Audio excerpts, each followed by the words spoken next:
भारताकडनं पाकिस्तानचे 11 एअरबेस अवघ्या 23 मिनिटात उद्ध्वस्त. ऑपरेशन सिंदूरबद्दल मोठी माहिती समोर. पाकिस्तानातील चिनी एअर डिफेन्स सिस्टीम 23 मिनिटं पूर्णपणे जॅम.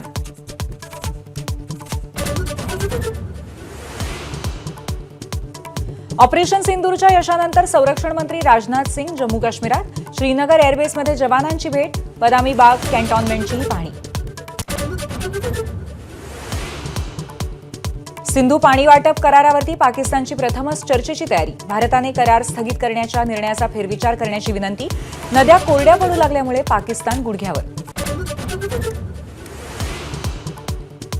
काश्मीरच्या पुलवामातील त्रालमध्ये सुरक्षा दल आणि दहशतवाद्यांमध्ये चकमक सुरू. एका दहशतवाद्याचा खात्मा. 3 दहशतवादी लपल्याची माहिती आणि परिसरात शोधमोहीम सुरू. छत्तीसगडमधल्या ऑपरेशन ब्लॅक फॉरेस्टमध्ये 21 दिवसात 31 नक्षलवादी ठार. मोठ्या प्रमाणात शस्त्र आणि स्फोटकं जप्त. पंतप्रधान मोदी आणि गृहमंत्री शहांकडनं कौतुक. कर्नल सोफिया कुरेशींबाबत वादग्रस्त वक्तव्य करणारे भाजप मंत्री विजय शहांना दिलासा नाही. हायकोर्टात जाण्याचे सुप्रीम कोर्टाचे निर्देश. म्हणणं ऐकून घेईपर्यंत कारवाई नको अशी मागणी फेटाळली.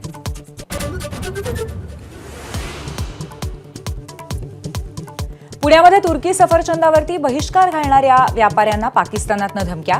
सफरचंद रस्त्यावरती फेकून व्यापाऱ्यांकडनं निषेध. तुर्कस्तान मुर्दाबादच्याही घोषणा. छत्रपती संभाजीनगरच्या वाळूज परिसरामध्ये उद्योजकाच्या घरावर दरोडा. 8 कोटींचं सोनं आणि 40 किलो चांदीवर डल्ला. घटना सीसीटीव्हीमध्ये चित्रित. एबीपी माझा, उघडा डोळे बघा नीट.